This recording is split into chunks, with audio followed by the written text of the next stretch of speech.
legacy is that thing that lasts after you die. Not to be morbid, but a legacy is what keeps the idea of you, the thought of you, the very existence of you keep going long after you've passed away. Because our stories do keep going. They keep going to our children, to our friends and family, to maybe people that look up to us in the photography industry, for example. Legacies are pretty important, pretty powerful things.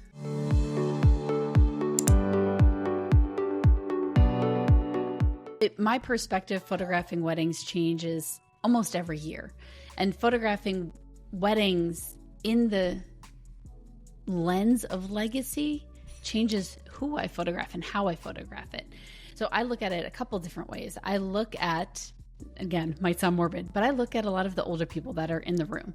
And I want to photograph them more than some of the younger people in the room, because I know in a few years, maybe a decade or two, those are the people that are going to be missed first. And those are the pictures that I'm going to get a very sad email in a few years that says, hey, I need that really nice picture you took of grandma at my wedding for her funeral. And again, sounds morbid, but when you think of what you're capturing as something that long lasting, as something that's preserved, as something that's passed down, you start photographing differently. And in the non-morbid sense, I look at photos of my couple and photos of the whole family in being a very young family, knowing that later their kids are going to flip through that wedding album. Their kids are going to fight over the wall portrait that they have on the wall later, because those are going to end up being the parts of their legacy that are nostalgic to those that they're leaving behind. Now that my kids are older, we do a family album every single year. And so they'll open up the albums from when they were 5, and, they're reminiscing about toys. They say, oh, I remember that toy I used to have. And they're making fun of each other with their haircuts or clothes or whatever. But it's already starting, and they're just in their 20s. So it's pretty cool. It is. And, at some point, the reason why I love albums, see, here's the thing. I love wall art for sure. But after a while, the wall art does get dated and you replace it. But albums, you get so many photos and there's so many moments. And then you can purposely and creatively design them to match your home. And you stack them and it becomes like a mini library or home decor with so many memories in it that you're never like, oh, I got to change out that album like that. Not in the same way as wall art, and wall art has a different purpose and legacy, but albums to me, they're just so much more long lasting and they contain so many more memories in them. I get excited about albums. I'm talking to my prospective clients before they've even booked me about albums. I have a section of my website dedicated to albums and art. I'm showing the inside of albums, the outside of albums. On social media, I'm constantly posting albums that are for my clients, albums I've had made for vendors.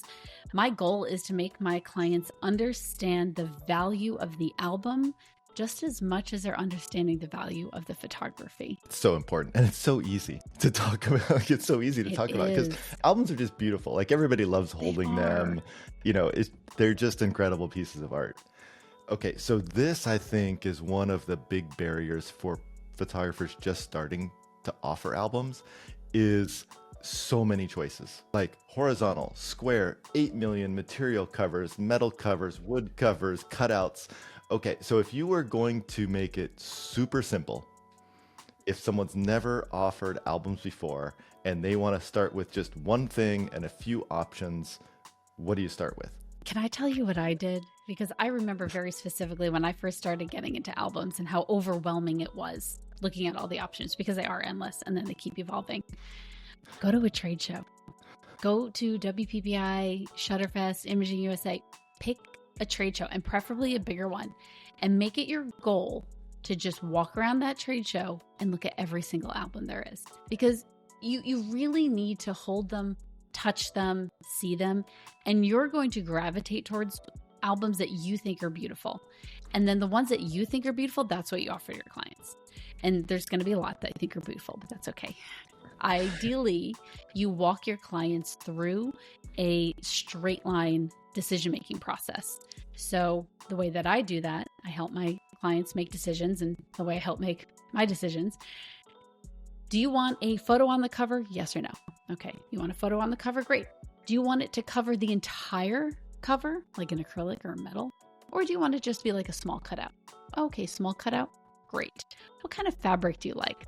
Leathers or linens or suedes or right? And then I keep going that way. You know, you just keep figuring out like in a straight line, yes or no, either or question, and eventually you'll get down to what your clients actually want and actually like. I do not show my clients every possibility.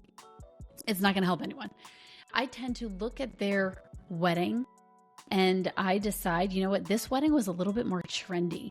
I think they're going to do better with more of a vertical magazine layout style album that is more of a coffee table style book versus a traditional square 10 by 10 acrylic cover book, right? So I match their style, and then I lead them towards making some of the decisions themselves. Selling wall art to your clients, I have found to be extremely tricky. So I have two client bases. I have one in the New York, New Jersey area, and they don't have wall space, period.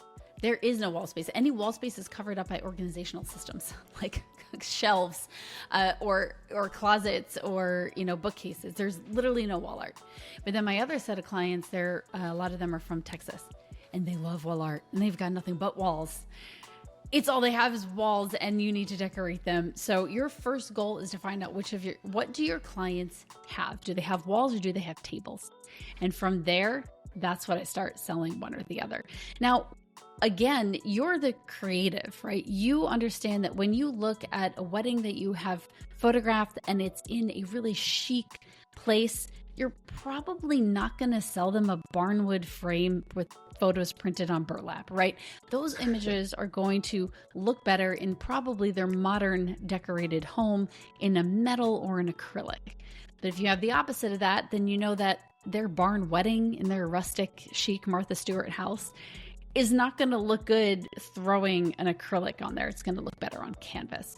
So you have to start with your own decisions. You can offer absolutely everything, but present to your clients what you think their photos are going to live on better. What medium is going to enhance the photography when it's hung on their wall with their style. I think it's more about matching what your clients have versus like, I can only offer one thing or the other.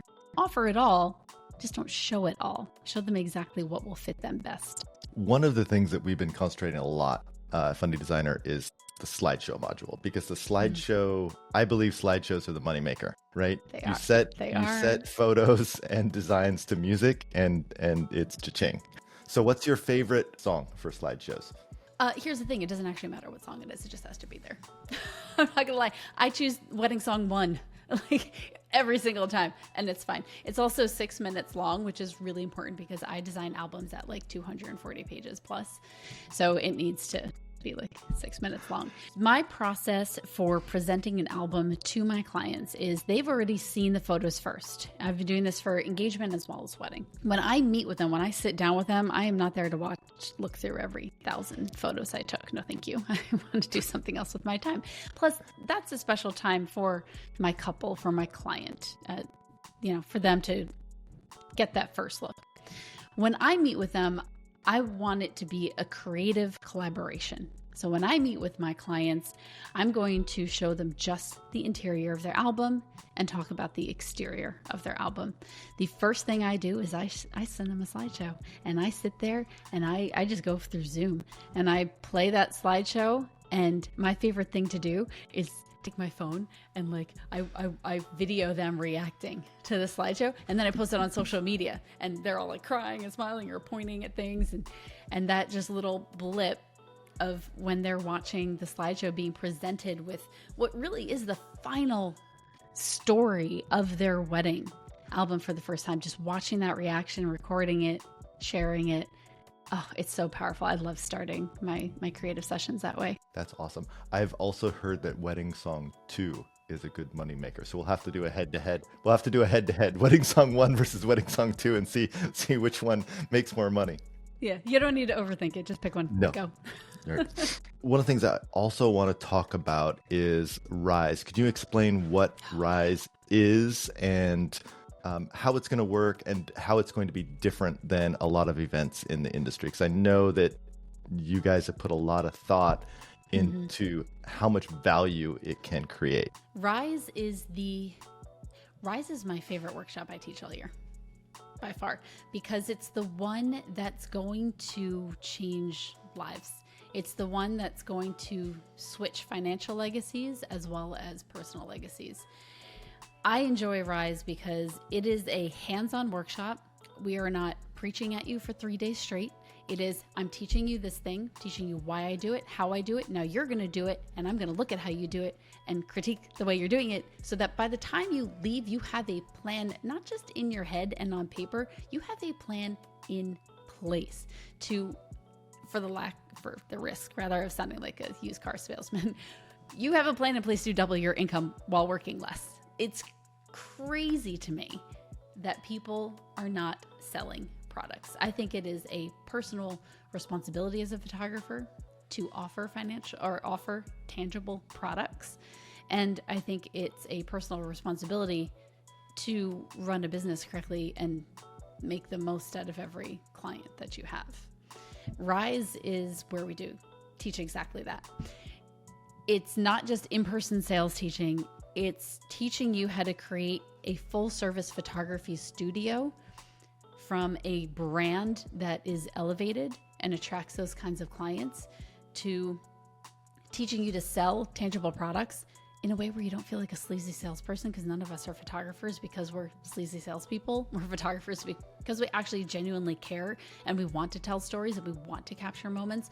And there's a way to present sales to your clients that's part of the creative process that you're so darn good at because you're a visual artist. So Rise is the culmination of all of this. And I don't teach it just myself. I teach it with my friend Meredith. And Meredith, I love her so much because she does everything as successfully as I do. And she does it in the opposite way that I do it. And I love that because you can be a photographer that's really successful and the person next to you is doing literally nothing the same as you, but just as successful. There's so many different paths towards creating success as a photographer. And with Rise, we present multiple paths and you can pick whichever one you want and we'll help you get there. I think people underestimate the financial difference in their business when they start offering product. On average, and so this is the low average end in the storyteller group, when people start offering product and they start using the sales tools in Fundy Designer, on average, people make an extra $50,000 a year. Yeah, that sounds about right. And I would say the top third make at least another $100,000 a year. Mm-hmm. Right? So, so everybody out there, if you want an extra 50 to 100K next year, probably not a bad idea to attend Rise and focus on products, add that in. And once you have the systems in place, it's not any more work. No, it's normal. And think about it this way. So let's just say 50K. And for the record, the first year, I know my number, the first year that I started doing this fully, 89,000, over 89,000 was my first year implementing this. But think about that. Let's just say 50K if you're on the low end. To make $50,000 when it comes to weddings, because Rise really is for wedding photographers, although it's all the same when it's wedding or portrait or whatever. But if you're a wedding photographer, to make $50,000, you'd probably, if we say the average wedding photographer charges $8,000, and that's probably high, and brings home maybe 5 of that per wedding, that means you'd have to shoot an extra 10 weddings. And the work behind 10 weddings is, we say, around 40 hours, right? So that's 400 hours of work you would have to do 10 weeks at full time. And it won't take you 10 weeks of full-time work to implement all this. So it's such a no-brainer. It's funny because the way that I do creative sessions, I like to call them creative sessions, not sales sessions. The way I do creative sessions with my clients, I sit down with them for 2 to 3 hours per client to make that album with them. But that 2 to 3 hours is the highest amount of hourly pay I make, period. It's the best use of my time out of everything I do, including all like the YouTube, education, all the other end of stuff I do. And there's a fairly high chance you're wearing pajama bottoms. Oh, 100%. Like I am right now. Yep. I turn off my video. I'm like, I'm not going to have 2 video feeds clogging up your internet. So I'm just going to turn off my face so you can just look at your pictures. And I'm over here with like my wine, coffee, and snacks. I mute myself most of the time so I can chomp on something. It's great. Perfect. Well, thank you so much. This is awesome.